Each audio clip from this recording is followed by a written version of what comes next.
Les invito a abrir sus Biblias al libro de Apocalipsis, capítulo 22. Capítulo 22. Esta es la última página en mi Biblia. Debe ser fácil encontrarlo. La última página en la Biblia. Veamos el broche de oro con el cual Dios termina su palabra. Apocalipsis, capítulo 22. Hoy estoy hablando sobre cómo estar seguro que la Biblia es la palabra de Dios. Ahora, vean cómo la Biblia concluye. Versículo 18. Yo testifico a todo aquel que oye las palabras de la profecía de este libro.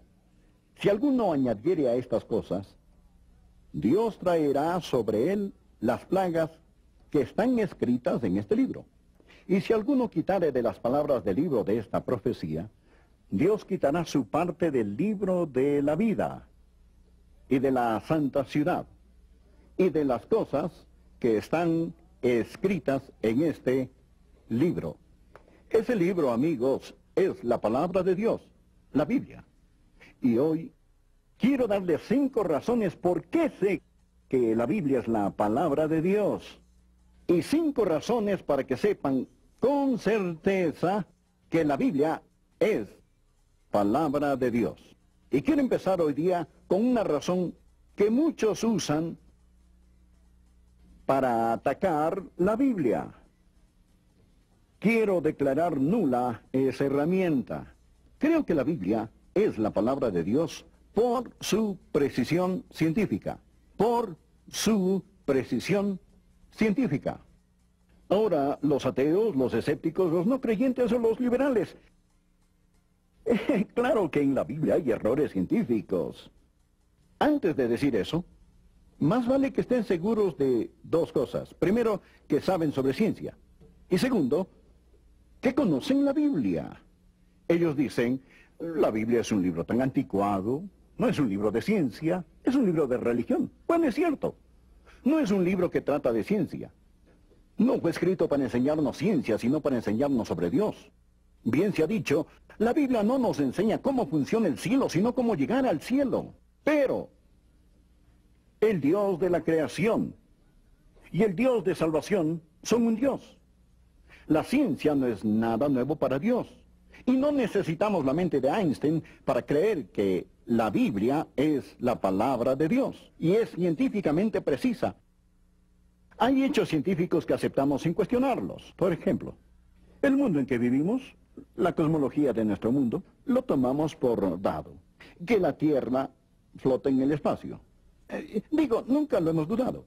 Que esta esfera celestial, la Tierra, está colgada en el espacio. ¿Y cómo saben eso? ¿Lo resolvieron solos o no? Están dependiendo en el conocimiento de otra gente. No podrían saberlo sin alguien enseñárselos o averiguarlo por una nueva invención. Si regresaran, por ejemplo, a los días de Job, de donde viene la más antigua obra literaria, no sabrían eso. Los antiguos egipcios pensaban que la tierra se sostenía sobre 5 pilares. Los egipcios eran muy sabios, eran educados, eran eruditos, pero declararon que la tierra está sobre estos 5 pilares. Eso es lo que sabían.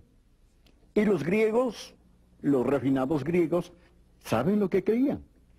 Creían que la tierra estaba en la espalda de un gran gigante que se llamaba Atlas, que aguantaba la tierra sobre sus hombros. Ustedes han visto los dibujos de Atlas con el mundo. Y en las escrituras sagradas de los antiguos hindús, creían que la tierra estaba sobre unos elefantes, que aún se ven dibujos de la tierra sobre las espaldas de estos elefantes. Y cuando los elefantes se movían había un terremoto.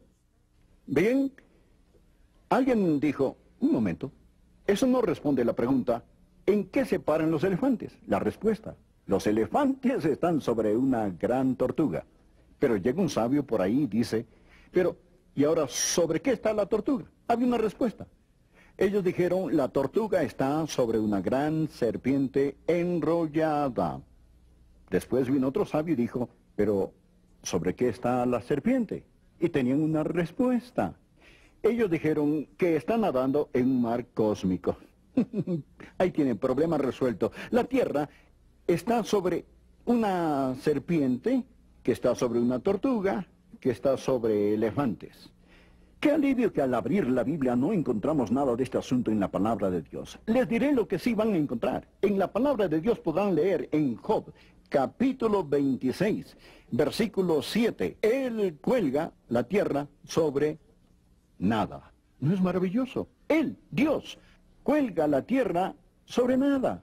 ¿Y cómo pudo Job saber eso antes de la astronomía moderna y viajes espaciales? Los hombres de Dios hablaban bajo la inspiración del Espíritu Santo.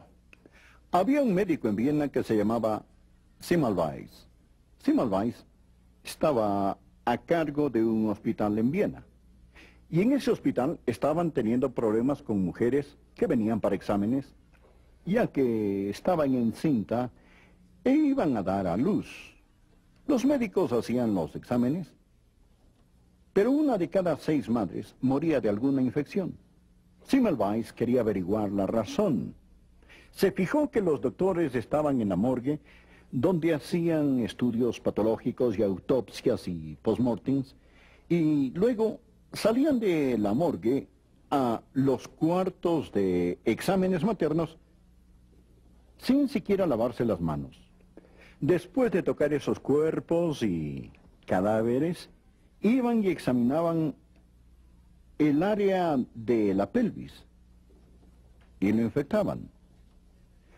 Semmelweis dijo, algo aquí está mal. Hay una conexión. Desde ahora deben lavarse las manos al salir de la morgue.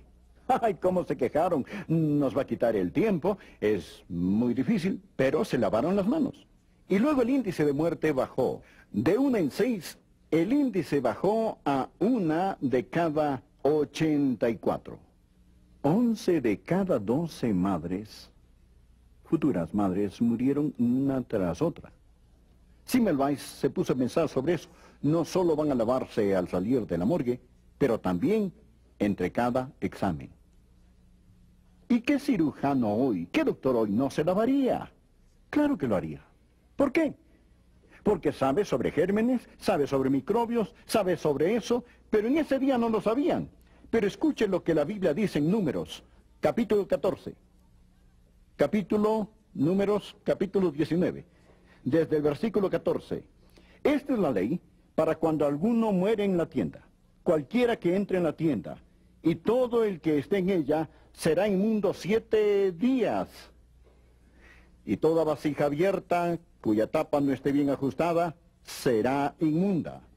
Y cualquiera que tocare algún muerto a espada sobre la faz del campo, o algún cadáver, o hueso humano, o sepulcro, 7 días será inmundo. Y versículo 19. Y cuando lo haya purificado al día 7º, él lavará luego sus vestidos, y asimismo se lavará con agua y será limpio a la noche. ¿Ven lo que Dios está diciendo? Hay agua limpia, tiempo de cuarentena, aislamiento, el cambio de ropa, tiempo para que la bacteria pueda morir. ¿Por qué? Ellos no entendían sobre gérmenes, pero no era nada nuevo para Dios. Y caso tras caso, podría mostrarles, estos son solo ejemplos entre tantos. Ahora, ¿cómo así no vemos nada sobre este asunto de los elefantes y las serpientes y los pilares en la Biblia? ¿Por qué? Porque los hombres de Dios hablaban bajo la inspiración del Espíritu Santo. Otra razón por la cual creo que la Biblia es la palabra de Dios, no solo por su precisión científica, pero la precisión histórica de la Biblia. Tal como la Biblia no es principalmente un libro de ciencia, tampoco es un libro de historia, pero registra la historia y las cosas que creemos ocurrieron en la historia. Gracias a Dios por la precisión histórica de la Biblia. ¿Se acuerdan del relato de la escritura en la pared que se encuentra en el libro de Daniel? ¿Conocen la historia? Belsasar está en un banquete con 1000 de sus príncipes. De repente, en la pared, en el enlucido de la pared, aparecen los dedos de una mano sin brazo. Y está escribiendo en la pared. Y dice, tu reino ha sido roto. Y tú, oh rey, has sido pesado en balanza. Y fuiste falto. Fuiste hallado falto. ¿Se acuerdan del relato? Los historiadores dicen que eso nunca sucedió. Saben que no sucedió. ¿Y cómo sabe que no sucedió, señor historiador? Y él responde, el relato bíblico dice que el rey se llamaba Belsasar, pero tenemos los archivos. Tenemos los archivos babilónicos. Y los archivos dicen que el último rey de Babilonia no era Belsasar, era un hombre llamado Nabinitio. La Biblia está equivocada. Nada indica que hubo un rey llamado Belsasar. Pero los arqueólogos continúan con su trabajo y un día descubren una tableta de arcilla, un cilindro. Y adivinen qué nombre estaba ahí. Belsasar. Bueno, el historiador tenía razón al decir que Nabinitio era el último rey. Pero la Biblia tenía razón al decir que Belsasar era el último rey. ¿Por qué? Porque ambos fueron reyes. Nabinitio era el padre, Belsasar era el hijo. Pronto se encontró evidencia que mostraba que ambos co-reinaban juntos. Nabinitio viajaba, Belsasar se preocupaba del reino.